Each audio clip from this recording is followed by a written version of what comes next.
പഴയകാല പ്രതിഭയായ ശ്രീഹരിക്കും പുതുതലമുറയിലെ താരമായ കൃഷ്ണനുണ്ണിക്കും മോണോ ആക്ടിൽ ഗുരു ഒരാൾ തന്നെയാണ്. 3 തലമുറയിലെ താരങ്ങൾ ഒരുമിക്കുന്ന ഒരു അപൂർവ വേദിയാവുകയാണ് കലോത്സവമേള.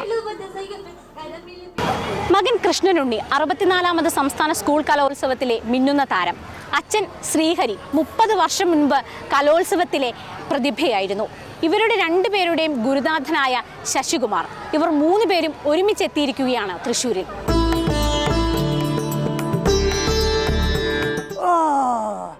ആടെ നോക്കുമ്പോ ഈട ചോരുന്ന്, ഈട നോക്കുമ്പോ ആടെ ചോരുന്ന്.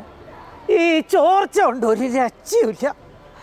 ഈ ചോർച്ചക്ക് എൻ്റെ കുഞ്ഞെങ്ങനെയാ ഒന്ന് പഠിക്കുക? വലിയ പരൂഷല്ലേ. ഈ കഷ്ടപ്പാടൊക്കെ ആരോടാ ഞാൻ പോയി പറയേണ്ടതിപ്പാ? ഓരോടൊന്ന് പറഞ്ഞു നോക്കാന്നാലും ഇല്ലേ? എന്താടോ ചോമ, ചെക്കന് പഠിക്കാൻ പറ്റണില്ല, കാരണം ചോർച്ച.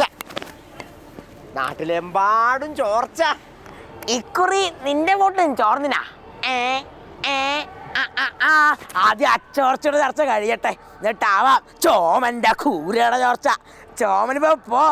ദാ ആ വെള്ളം ചൂടായോ? ഓ പമ്പന്തപുരാൻ തിരു മുമ്പിൽ പോയിക്കോ ചോമാ, പോയിക്കോ. ചോർച്ച മാറ്റി കിട്ടുമോ നമുക്ക് നോക്കാലോ.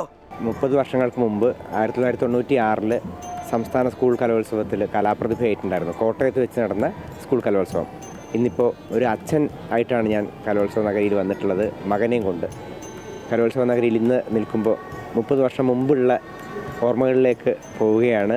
അന്ന് മോണോ ആക്ട്, ചാക്യാർകൂത്ത്, ഭരതനാട്യം, കുച്ചിപ്പുടി, മോഹിനിയാട്ടം, നാടോടി നൃത്തം, പ്രച്ഛന്നവേഷം, ഇങ്ങനെ 7 ഇനങ്ങൾ. ചാക്യാർകൂത്ത് 7 ഇനങ്ങളിലായിരുന്നു മത്സരിച്ചിരുന്നത്.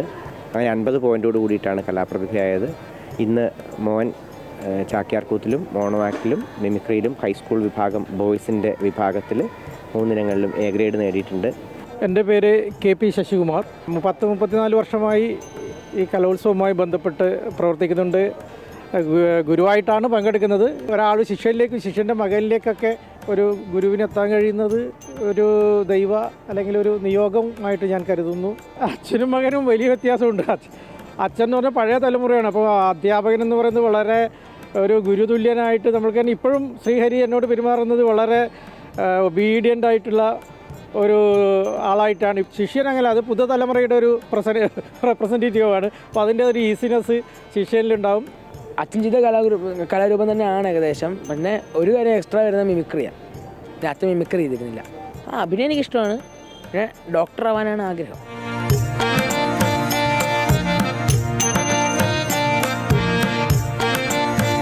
തലമുറകൾ ഇങ്ങനെ മാറുന്നുണ്ടെങ്കിലും കലോത്സവത്തോടുള്ള ഇഷ്ടവും സ്നേഹവും ഒന്നും അവസാനിക്കുന്നില്ല.